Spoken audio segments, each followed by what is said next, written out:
सो hey guys, कैसे हैं आप सब। आई होप आप सभी मस्त होंगे, बढ़िया होंगे। एंड आज का जो टॉपिक है काफ़ी इंटरेस्टिंग है। सोशियोलॉजिकल स्कूल पर हम बात करने वाले हैं, सोशियोलॉजिकल स्कूल ऑफ जुरिस्प्रूडेंस। इससे पहले मैं ऑलरेडी 3 स्कूल्स ऑफ जुरिस्प्रूडेंस पर वीडियो बना चुका हूं, जिसमें एनालिटिकल स्कूल हो गया, हिस्टोरिकल स्कूल हो गया और फिलोसॉफिकल, जिसको नेचुरल लॉ स्कूल भी कहते हैं। ये तीनों स्कूल्स मैंने ऑलरेडी पढ़ा दिए हैं। अगर नहीं देखा तो यहाँ आई बटन पर क्लिक करिए, वीडियो आ जाएगी, पहले वो जाकर देखिए, फिर सोशियोलॉजिकल स्कूल पर आइए। क्योंकि अब तक जो हमने देखा एनालिटिकल स्कूल की, अगर मैं बात करूं, एनालिटिकल स्कूल क्या कहता है, वो बात करता है, अगर मैं एक लाइन में कहूं, वो कमांड पर बात करता है कि लॉ जो है it is the command of the sovereign. वो ये हमें बताने की कोशिश करता है। If we talk about historical school जो हमने देखा, हिस्टोरिकल स्कूल में अगर मैं एक लाइन में सम अप करूं तो वो ये बताता है, वो ये बोलता है कि लॉ जो है it is found in customs. अगर मैं फिलोसॉफिकल जो नेचुरल स्कूल जिसे कहा जाता है, अगर उसकी बात करूं, तो एक लाइन में उसको अगर मैं सम अप करूं तो वो कहता है कि लॉ जो है it is based on morality and reason. Morality और रीजन पर बेस्ड है लॉ, वो इस पर बात करता है। तो कुछ की इंग्रेडिएंट्स है जो एक एक लाइन में मैंने आपको बताने की कोशिश करी शॉर्ट में, कि analytical school command of the sovereign पर बात करता है, हिस्टोरिकल स्कूल बोलता है कि लॉ कस्टम्स में फाउंड पाया जाता है। अगर मैं फिलोसॉफिकल स्कूल की बात करूं तो it is based on morality and reason, क्या लॉ। ठीक है, ये हमने अभी तक देखा। इतना क्लियर हो सका हो गया आपको। जो आप मेरी सीरीज को फॉलो करते हुए आ रहे होंगे तो इतना आपको क्लियर हो चुका है। लेकिन आप सोचिए कि क्या कोई भी लीगल सिस्टम सरफेस पे कितना भी परफेक्ट क्यों ना है, क्यों ना दिखे, वो सक्सेसफुल हो सकता है अगर वो सोसाइटी के ग्राउंड रियलिटी से कंप्लीटली डिस्कनेक्टेड हो। तो क्या वो सक्सेसफुल हो सकता है क्या ऐसी सिचुएशन में? Absolutely not. और वहीं पर पिक्चर में आता है जुरिस्प्रूडेंस का सबसे प्रैक्टिकल, सबसे फंक्शनल और एग्जाम फेवरेट स्कूल है भाई। यहां से बहुत सारे क्वेश्चन बनते हुए दिखते हैं। That is the sociological school of jurisprudence. Sociological schools of jurisprudence. मैं कॉम्पिटिटिव एग्जाम्स की बात करूं, आपको पता है जुरिस्प्रूडेंस के जो मैं लेक्चर यहां डिलीवर कर रहा हूं वो एग्जाम ओरिएंटेड ही है। हम ज़्यादा डीप में नहीं पढ़ा रहे हैं आपको। उसके लिए मैंने आपसे ऑलरेडी बोला है कि इफ़ इन केस मेरा आपको पढ़ाना अच्छा लग रहा है, जुरिस्प्रूडेंस मुझसे आपको पूरे सिलेबस ओरिएंटेड पढ़ना है, तो मुझे कमेंट करिए, मैं आपके लिए फुल फ्लेज्ड कोर्स बना दूंगा। मेरा खुद का ऐप है लीगल पाथ नाम का, नीचे लिंक है, डाउनलोड कर लीजिएगा। अगर मैं बना दूं, आप डिमांड करते हैं, तो बिल्कुल एनरोल होइएगा। बट अभी हम जितना भी पढ़ रहे हैं वो एग्जाम ओरिएंटेड इंपॉर्टेंट चीज मैं बता रहा हूं रिवीजन के तौर पर। आप 2x पर देखिए वीडियो को और खत्म करिए। तो पीवाईक्यूज की बात करूं, आप उठाकर देख लीजिए सोशियोलॉजिकल स्कूल्स में से कैसे पीवाईक्यू आते हैं। पूछ लेते हैं कि सोशल इंजीनियरिंग की थ्योरी किसने दी, लिविंग लॉ का कंसेप्ट किसने दिया, सोशल सॉलिडेरिटी का प्रिंसिपल किस जुरिस्ट ने दिया, रॉस्को पाउंड का इंटरेस्ट क्लासिफिकेशन क्या है, पूछ लिया जाता है। तो अगर आप इस स्कूल के फंक्शनल अप्रोच को समझ लेंगे ना, तो लॉ एंड सोसाइटी के बीच का ये पूरा रिलेशन सेकंड्स में आपको क्लियर हो जाएगा। तो आज के इस वीडियो में हम इस स्कूल के 5 मेजर लोगों को पढ़ेंगे, जिनका नाम है August Comte, Ihering, Ehrlich, Duguit and Roscoe Pound. इनके लास्ट में आपको पता है, लास्ट में मैं एक पीपीटी, एक ही स्लाइड में सारी चीज़ों को समअप कर देता हूं, तो वो अभी आपको मेमोरी ट्रिक्स के साथ हम मास्टर कर देंगे लास्ट में। तो चलिए बिना किसी डिले के सीधे पॉइंट पर आते हैं भाई। सबसे पहले समझते हैं कि ये जो सोशियोलॉजिकल स्कूल है, इसका बेसिक फिलॉसफी क्या है, आइए समझाता हूं। इस स्कूल का सबसे बड़ा मंत्र है लॉ इन एक्शन। क्या है? लॉ इन एक्शन, ना कि लॉ इन बुक्स। मतलब सोशियोलॉजिकल यूरिस्ट ये बोलते हैं कि लॉ को आप किसी आइसोलेटेड वैक्यूम में स्टडी नहीं कर सकते। लॉ जो है वो एक सोशल टूल है जो सोसाइटी की नीड्स, ह्यूमन बिहेवियर्स और सोशल हार्मोनी को बैलेंस करने के लिए काम करता है। आप समझ रहे हो? एंड इस स्कूल का जो मेन गोल है, सोशियोलॉजिकल स्कूल का जो मेन गोल है, वो यहां लिख रखा है मैंने। इसका मेन गोल है सोसाइटी में कन्फ्लिक्ट्स ऑफ इंटरेस्ट को रिजॉल्व करना और साथ ही सोशल वेलफेयर को मैक्सिमाइज करना। ये इसका प्राइमरी गोल है।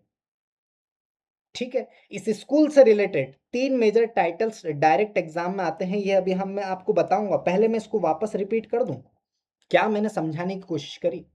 मैंने ये बताया कि जो एक्चुअल मंत्र है ना इस सोशियोलॉजिकल स्कूल का, वो ये है कि ये लॉ इन एक्शन पर बात करता है।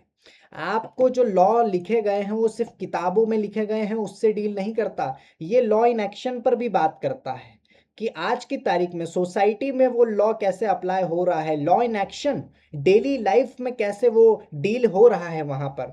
ठीक है, सोसाइटी की it is a social tool यार, जो कि बैलेंस करता है सोसाइटी की need, human behaviour and social harmony को।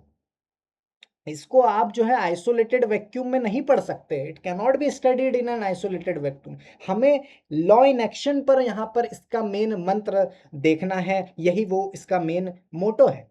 और गोल क्या है? गोल यही है कि सोसाइटी में कंफ्लिक्ट ऑफ इंटरेस्ट को रिजॉल्व करना और सोशल वेलफेयर को मैक्सिमाइज करना ही इसका मेन गोल है। तो ये बात करता है लॉ इन एक्शन पर, not just law in books. जो किताबों में लिखा है सिर्फ उसकी ही बात नहीं करता, सोशियोलॉजिकल, सोसाइटी में क्या क्या चल रहा है, सोसाइटल नीड्स क्या क्या है, एक्शन रियल लाइफ में क्या चीजें हो रही है, रियल लॉ क्या है, वो इस पर बात करता है। मैं आगे आपको एक एक चीजों को बताऊंगा, लॉ इन एक्शन से डील होंगी सारी चीजें, वो आप इसको कनेक्ट कर पाओगे जब मैं अलग अलग जूरिस्ट को बताऊंगा। अभी आप सिर्फ इतने फिलोसॉफिकल बातें समझिए कि इसका मूल मंत्र यही है कि ये लॉ इन एक्शन पर बात करता है, not in just law in books. सिर्फ लॉ इन बुक्स पर नहीं, लॉ इन एक्शन पर भी बात करता है।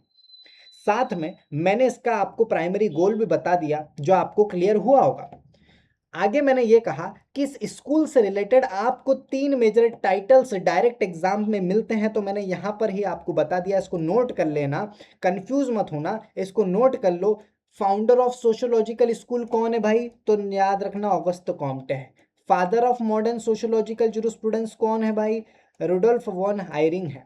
फादर ऑफ सोशियोलॉजिकल स्कूल कौन है? तो वो है रोस्को पाउंड। तो ये तीनों के नाम याद रखना, इनके डेजिग्नेशंस याद रख लेना कि भाई कौन किसका फादर है, फाउंडर है सोशियोलॉजिकल स्कूल का। ठीक है, एनालिटिकल जूरिस्ट की अगर मैं बात करूं, आपने एनालिटिकल स्कूल ऑफ जूरिस्प्रूडेंस पढ़ा होगा मुझसे, मेरी जो वीडियो देखी होगी वहां पर आप एनालिटिकल जूरिस्ट जो थे वो लॉ के ओरिजिन पर परेशान थे, वो लॉ के ओरिजिन पर परेशान थे। सोशियोलॉजिकल जूरिस्ट जितने भी रहेंगे, अभी मैं पढ़ाऊंगा आपको ये आगे, ये जो सोशियोलॉजिकल जूरिस्ट है ये लॉ के फंक्शनल इंपैक्ट पर फोकस कर रहे हैं। किस पर फोकस कर रहे हैं? लॉ के फंक्शनल इंपैक्ट पर फोकस करते हैं। यानी फंक्शनल इंपैक्ट क्या?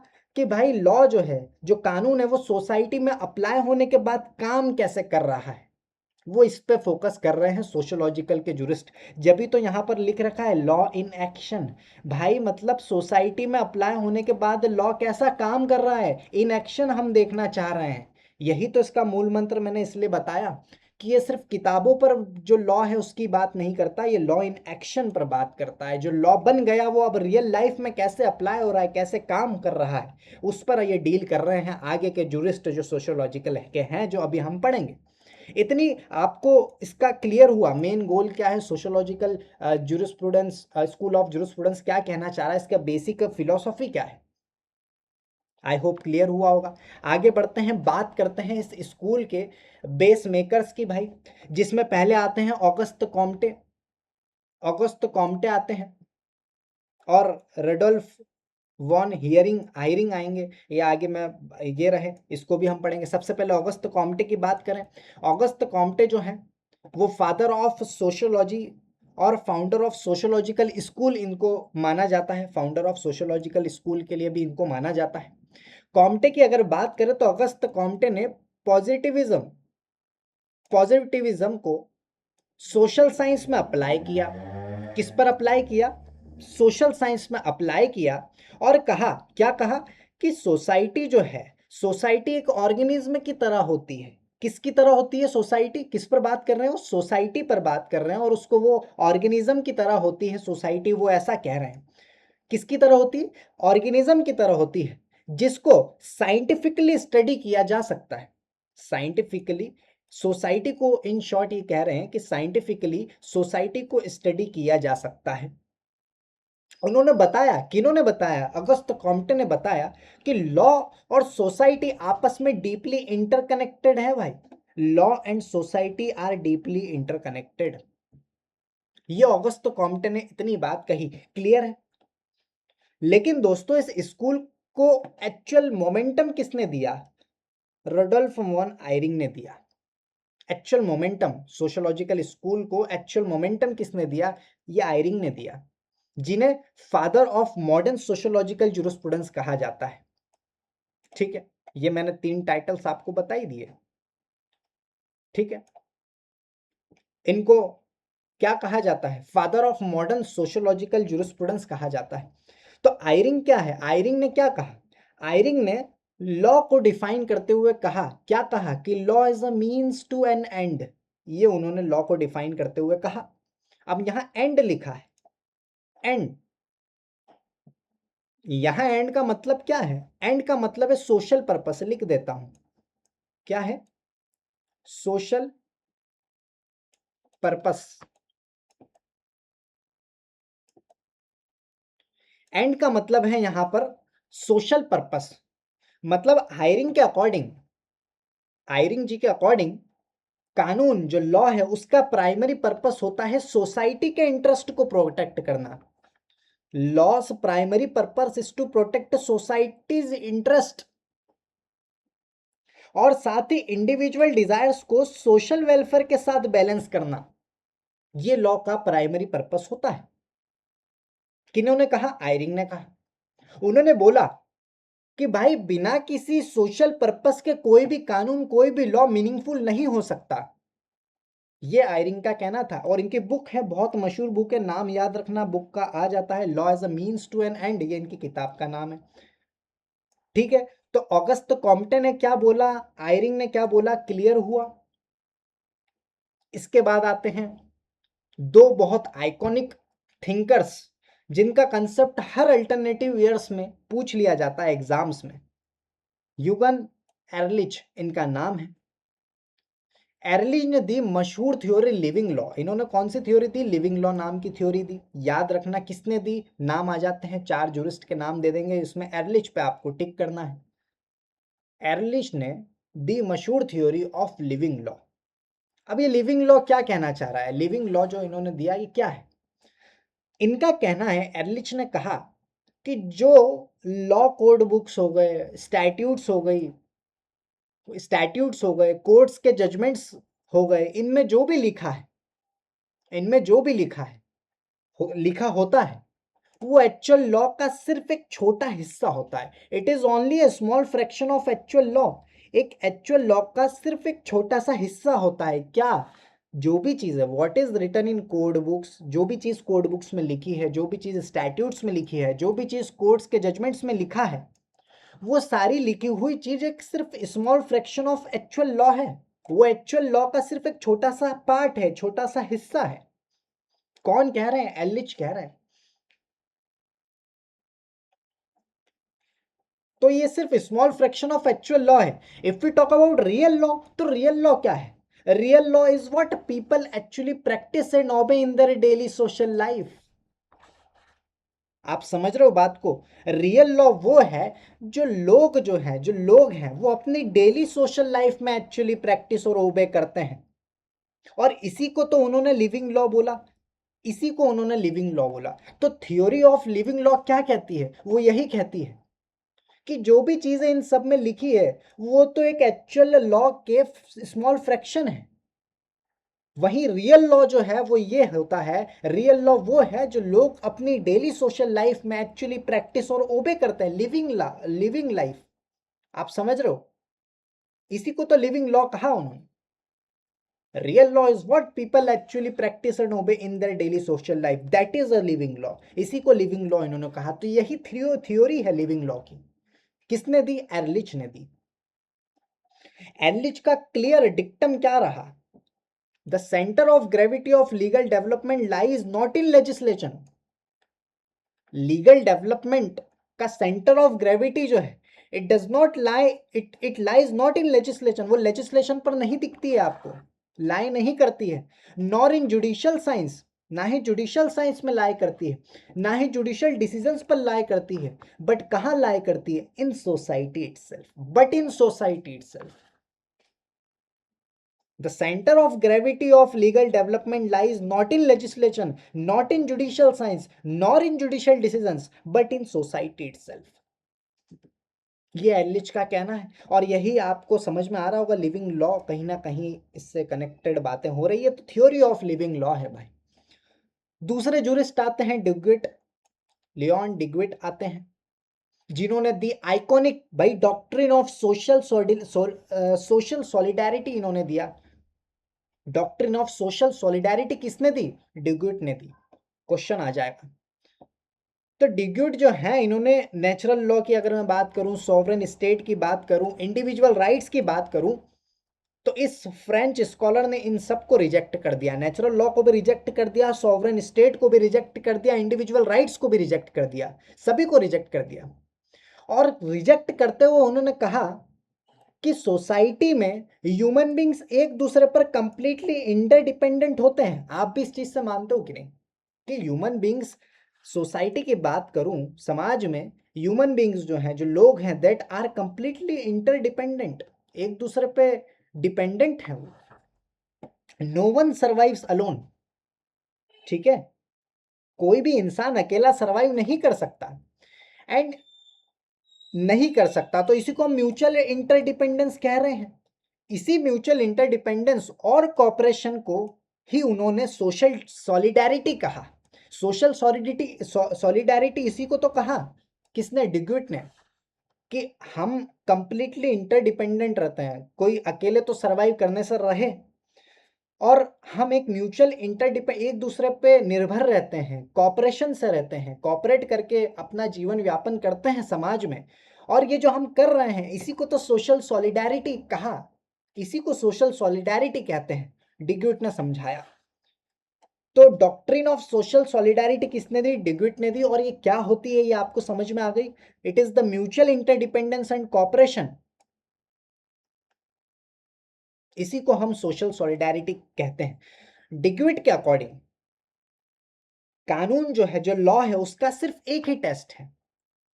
इनके अकॉर्डिंग लॉ का सिर्फ एक ही टेस्ट है, कि अगर आप ये पूछिए कि एक लॉ वैलिड है या नहीं, इसको जानने के लिए आप ये पूछिए कि क्या वो लॉ सोसाइटी की सोशल सॉलिडारिटी को स्ट्रेंथन कर रहा है या वीकन कर रहा है। भैया जो लॉ बनाया गया वो सोसाइटी, सॉरी, जो लॉ है वो सोसाइटी की सोशल सॉलिडारिटी को क्या वो रूल, क्या वो लॉ स्ट्रेंथन कर रहा है या वीकन कर रहा है। इफ इट प्रमोट सॉलिडारिटी, अगर वो स्ट्रेंथन कर रहा है किसको? सोशल सॉलिडारिटी को। कौन? लॉ। तो वो लॉ एक वैलिड लॉ है, और अगर वीकन कर रहा है तो वो लॉ वैलिड लॉ नहीं है। This is the only test to see the validity of law, ये डिग्विट ने बताया। क्लियर है? अब आते हैं इस स्कूल के सबसे मेन हीरो पर, रॉस्को पाउंड पर आते हैं, जिन्हें फादर ऑफ सोशियोलॉजिकल स्कूल भी कहा जाता है, ठीक है। एंड रॉस्को पाउंड ने जुरिस्प्रूडेंस को एक कंप्लीटली प्रैक्टिकल शेप दिया है अपनी मशहूर थ्योरी के जरिए। थ्योरी का नाम है थ्योरी ऑफ सोशल इंजीनियरिंग। किन्होंने दी? रॉस्को पाउंड ने दी, याद रखना। और पाउंड ने यहां पर लॉ को, जो है, सब लोग लॉ के बारे में ही बोल रहे हैं, लॉ को पाउंड ने कंपैरेटिव टर्म्स में एक्सप्लेन किया। देखो, समझो आप, यहां देखिए, कंपैरेटिव टर्म्स में लॉ को एक्सप्लेन किया है। किसने? रॉस्को पाउंड ने। उसने कहा that just as an engineer builds a strong structure from different materials with minimum waste, मतलब, अरे जैसे एक इंजीनियर हो गया, कोई इंजीनियर साहब हैं, जैसे एक इंजीनियर साहब अलग अलग मटेरियल्स को यूज करके एक स्ट्रॉन्ग स्ट्रक्चर बनाते हैं बिना किसी वेस्ट के, वैसे ही law adjust and satisfy society's competing claims and desires with minimum friction and minimum waste. अरे जिस तरीके से एक इंजीनियर अलग अलग मटेरियल्स को यूज करके एक स्ट्रॉन्ग स्ट्रक्चर बनाता है बिना किसी वेस्ट के, वैसे ही जो लॉ है, लॉ का काम है सोसाइटी के कॉम्पिटिंग ह्यूमंस जितने भी जो लोग के जितने भी क्लेम्स और डिजायर्स हो गए, उनको इस तरह एडजस्ट करना और सेटिस्फाई भी करना कि मैक्सिमम फ्रिक्शन और मिनिमम वेस्ट हो। समझ रहे हो? इसने इंजीनियर का एग्जाम्पल देके आपको लॉ को समझाने की कोशिश करी कि जिस तरीके से एक इंजीनियर जो है, इंजीनियर के पास अलग अलग मटेरियल्स होते हैं और उसको एक स्ट्रॉन्ग स्ट्रक्चर बनाना होता है कि नहीं, तो वो उन सब अलग अलग मटेरियल्स को एक ही जगह यूज करके वो स्ट्रॉन्ग स्ट्रक्चर बनाता है बिना किसी मटेरियल्स का वेस्ट करे। बनाता है कि नहीं? आपने देखा होगा, अपने घर बनते हैं, घर को देखकर समझ लो, स्ट्रक्चर बनता है, अलग अलग मटेरियल्स होते हैं, मटेरियल वेस्ट भी नहीं होना चाहिए और सारे यूज होना चाहिए और एक स्ट्रॉन्ग स्ट्रक्चर बनता है, हमारा घर बिल्ड होता है। ठीक वैसे ही लॉ का काम क्या है? सोसाइटी में जितने भी ह्यूमंस हैं, कॉम्पिटिंग ह्यूमंस हैं, उनके जितने भी डिजायर्स और उनके जितने भी क्लेम्स हैं, उसको इस तरह एडजस्ट करना, साथ में उसको सेटिस्फाई भी करना कि मिनिमम फ्रिक्शन और मिनिमम वेस्ट हो, वेस्ट भी ना हो, मिनिमम फ्रिक्शन भी हो, और सब लोग एडजस्टेबल लेवल पर चलें, सबकी डिजायर, सबके जो क्लेम्स हैं वो सेटिस्फाई भी हों, एडजस्ट भी हों, और उनके वहां पर वेस्ट भी देखने को ना मिले हमको। तो ये इंजीनियर एनालॉजी दी इन्होंने। पाउंड ने यहाँ पर सोसाइटी के सभी क्लेम्स और डिमांड को 3 मेजर कैटेगरीज में क्लासिफाई किया है, जो डायरेक्ट एग्जाम क्वेश्चंस में आते हैं। आगे देखिए आप, इतनी बात क्लियर हो गई, इतनी बात क्लियर हो गई सोशल इंजीनियरिंग थ्योरी में इनको क्या कहना चाह रहा है रॉस्को पाउंड। और इसने, रॉस्को पाउंड ने सोसाइटी के जितने भी क्लेम्स होते हैं, डिमांड्स जो भी हो रही है लोगों की, उनको 3 मेजर कैटेगरीज में क्लासिफाई किया है, जो डायरेक्टली पूछ लिया जाता है। बस आप इतना याद रखो, पहला है इंडिविजुअल इंटरेस्ट, दूसरा है पब्लिक इंटरेस्ट, तीसरा है सोशल इंटरेस्ट। इंडिविजुअल इंटरेस्ट में क्या क्या आ गया भाई? पर्सनल राइट्स आ गए, इंसान के पर्सनल राइट्स आ गए, जैसे पर्सनैलिटी हो गई, लाइफ या रेपुटेशंस की अगर हम बात करें, डोमेस्टिक रिलेशनशिप्स हो गई जिसमें मैरिज फैमिली आ गए, ठीक है, प्रॉपर्टी और कॉन्ट्रैक्ट से रिलेटेड राइट्स हो गए, ठीक है। अगर मैं पब्लिक इंटरेस्ट की बात करूं तो स्टेट के क्लेम्स हो गए एज अ ज्यूरिस्टिक पर्सन, जैसे स्टेट की सिक्योरिटी हो गई, ऑल्सो क्लेम करता है as a guardian of social welfare state जो है, पब्लिक प्रॉपर्टी प्रोटेक्शन की भी बात करता है, ये पब्लिक इंटरेस्ट से डील करते हैं। तीसरा क्लासिफिकेशन उसने करा सोशल इंटरेस्ट, जिसमें क्या क्या आ जाता है? प्योर सोसाइटी के ब्रॉडर इंटरेस्ट आ गए, ठीक है, जैसे जनरल सिक्योरिटी आ गए, जनरल मॉरल्स आ गए, कंजर्वेशन ऑफ सोशल रिसोर्सेज आ गए, इंडिविजुअल प्रोग्रेस आ गई, ये सब सोशल इंटरेस्ट में आती है। तो ये 3 कैटेगरीज में क्लासिफाई करा है उसने, किस चीज को? जो भी सोसाइटी के क्लेम्स और डिमांड्स हैं उनको 3 मेजर कैटेगरीज में क्लासिफाई किया, individual interest, personal interest and social interest, sorry, public interest और सोशल इंटरेस्ट। सिर्फ इतना याद रखो। और साथ में रॉस्को पाउंड ने एक चीज और कही, उन्होंने कहा कि जज और लॉ मेकर्स का क्या काम होता है, ये उसने बताया। रॉस्को पाउंड ने बताया कि जज और लॉ मेकर्स का काम होता है इन तीनों इंटरेस्ट को, जो हमने पढ़े ना, इन तीनों इंटरेस्ट के बीच में जूरल पोस्टुलेट के बेसिस पर बैलेंस क्रिएट करना। क्यों क्रिएट करना? ताकि ताकि मैक्सिमम ह्यूमन वांट्स सेटिस्फाई हो सके। ये भी रॉस्को पाउंड ने कहा। क्लियर है? तो चलिए भाई, जैसे कि आपको पता है, लास्ट में हम क्या देखते हैं, सारे जूरिस्ट को पढ़ लिया हमने, 5 जूरिस्ट को पढ़ा, जैसे कि मैंने कहा था इंपॉर्टेंट सोशोलॉजिकल जूरिस्ट जितने भी रहेंगे हम पढ़ेंगे। और लास्ट में मैं कहता हूं कि जितना भी हम पढ़ते हैं वो एक स्लाइड में समअप करते हैं। तो आइए कर लेते हैं, पूरे सोशोलॉजिकल स्कूल का एक हाई इम्पैक्ट रिवीजन कर लेते हैं, ताकि सारा कंटेंट आपको एक जगह लॉक हो जाए। अगर मैं कोर चीज बताऊं कि क्या है सोशोलॉजिकल स्कूल ऑफ जूरिस्प्रूडेंस में, कोर पार्ट ये है कि ये फोकस करता है लॉ इन एक्शन पर, लॉ इन एक्शन पर, and it is a functional impact on society पर ये फोकस करता है, not just the text in books. जो भी बुक्स में जो टेक्स्ट है सिर्फ उस पर फोकस नहीं करता है, ये रियल लाइफ में रियल लॉ कैसे है, काम कर रहा है बनने के बाद सोसाइटी में, उस पर फोकस करता है। क्लियर है? कोर क्या है सोशोलॉजिकल स्कूल का, समझ में आया? अगर ऑगस्ट कॉम्टे की अगर हम बात करें, यहां पर देखिए ऑगस्ट कॉम्टे, जिस it is also known for founder of sociological school इनको कहा जाता है। इनका कंसेप्ट है लॉ एंड सोसाइटी जो है वो साइंटिफिकली इंटरकनेक्टेड होती है, ये ऑगस्ट कॉम्टे ने कहा। अगर मैं आयरिंग की बात करूं तो Ihering also known for father of modern sociological jurisprudence. ठीक है, इनका की कंसेप्ट क्या था, इन्होंने लॉ को as a means to an end कहा। मीन्स टू एन एंड का मतलब सोशल पर्पस मैंने आपको समझा दिया, एक लाइन में समझ लो। एरलिच की बात करूं, इनको जाना जाता है लिविंग लॉ के कंसेप्ट इन्होंने दिया। लिविंग लॉ, इनका की कंसेप्ट है कि भैया रियल लॉ जो है it lives in society's daily behaviour, that is also, इसी को रियल लिविंग लॉ कहा उन्होंने। डिग्यूट की बात करूं तो it is known for doctrine of social solidarity, Duguit ने दी। और बताया इसका की कंसेप्ट था that law must strengthen mutual interdependence. कोई हम अकेले तो सरवाइव करने से रहे सोसाइटी में तो करते नहीं है, म्यूचुअल इंटरडिपेंडेंस और कॉपरेशन से ही रहते हैं। तो उन्होंने यही बताया, सोशल सॉलिडारिटी इसी को कहते हैं।